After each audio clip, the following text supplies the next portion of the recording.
দরদাম করে উঠে গেছি। এখান থেকে যেতে প্রায় লাগে 8 ঘন্টা থেকে 45 মিনিটের কম তো লাগেই না। 50 টাকা করে চাইলো, বাট আমরা যেহেতু একটা সিট নিয়েছি, মানে 4 জনের সিটে 2 জন বসছি, তো ওর জন্য আমাদের 200 টাকা দিতে হচ্ছে, মানে একজনের টাকা এক্সট্রা দিতে হচ্ছে।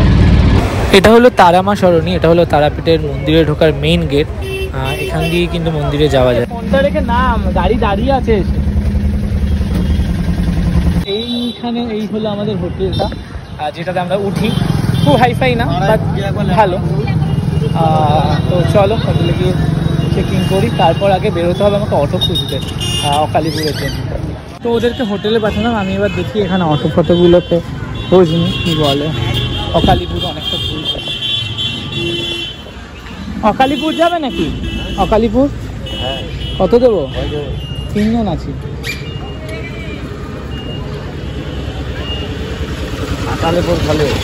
আকালীপুর গুজ্জকালী।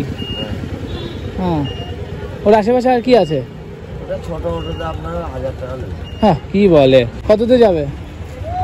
আমাদের গাড়িওয়ালা যাবে, ছোট গাড়িওয়ালা যাবে। কোনগুলো? দরদাম চলছে। আকালীপুর যাবে 3 জন। হ্যাঁ, রিজার্ভ ছাড়া। ভালো তো?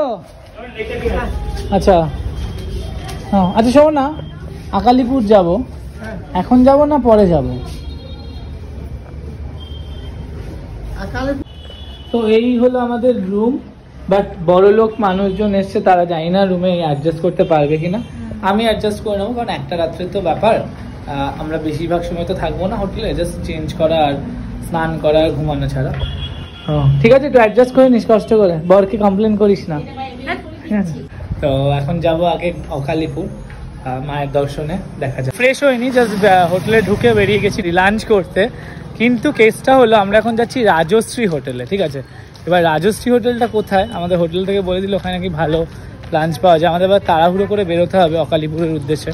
তো লাঞ্চ করে দেন স্নান করে বেরোবো। কিন্তু কেসটা হলো রাজশ্রী হোটেলটা কোথায়? হ্যাঁ, রাজশ্রী হোটেল কি এগিয়ে? হ্যাঁ, তো এইদিকে রাজশ্রী হোটেল কোথায় বলছে। কিন্তু কেসটা হলো সব থেকে বড় কথা যে রাজশ্রীকে কি রাজশ্রী হোটেলে বিনা পয়সায় খাওয়াবে, এটাই হলো দেখবার বিষয়। কিন্তু দেখি হোটেলের মালিক কি বলে। ভাবলাম হোটেলের থেকে সামনে হবে, হোটেলের সামনে খাবারের দোকান ছিল, খেলাম না। কিন্তু এখন দেখছি মানে হেঁটেই যাচ্ছি আর রাজশ্রী হোটেল খুঁজে পাই না। তার মাঝে যাই হোক একটা চিপস কিনে নিলাম। কিন্তু সব থেকে বড় বিষয় হলো ওরা কোথায় গেল। আমি চিপস কিনতে দাঁড়ালাম আর ওরা কোথায় গেল, ঠিক আছে? ঠিক তো এগুলোও ছিল। যাই হোক, রাজশ্রীতেই খেয়ে দেখি ট্রাই করে, অবশ্যই তোমাদেরকে রিভিউ দেবো রাজশ্রী খাওয়ার জন্য। অবশেষে খুঁজে পাওয়া গেল ওর হোটেল, ঠিক আছে? চ, তোর হোটেলে কি খাওয়াবি রে? চলো চলো, এই হলো রাজশ্রী। হয়ে গেল। হ্যাঁ, ও ভালো তো। আসছি। ওরা ভাত নিয়েছে, বাট আমি নিয়েছিলাম মশলা ধোসা। আমি জানি না কেমন হবে, সাম্বারটা তো দেখে মনে হচ্ছে ভালোই, বাট খেয়ে বুঝতে পারবো কেমন হয়েছে আলটিমেট।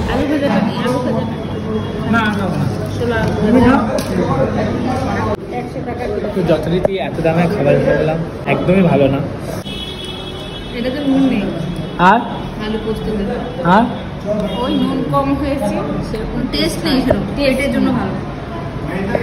আমার ধোসাটাও একদমই অত ভালো না, মোটামুটি। সব থেকে ভালো হলো জলটা খেতে, ঠিক আছে? তারপর কি ভাতটা খুব ভালো, তারপর ফুল স্টপ পনির বাটার মশলা। তোর তো চাটনিটা ভালো লেগেছে, তবে হ্যাঁ, আমার এই সাদা চাটনিটা তাও ভালো লেগেছে। এত আশা করে আসলাম রাজশ্রীর হোটেলে, যে রাজশ্রী নাম শুনলে বিনা পয়সায় খাবার দেবে, খাবার তো দিলই না বিনা পয়সায়, উল্টে আর বললাম না। বাকিটা আপনারা দেখেছেন দর্শক বৃন্দ। যাই হোক, কি করা যাবে। এই দেখ আদিযোগী।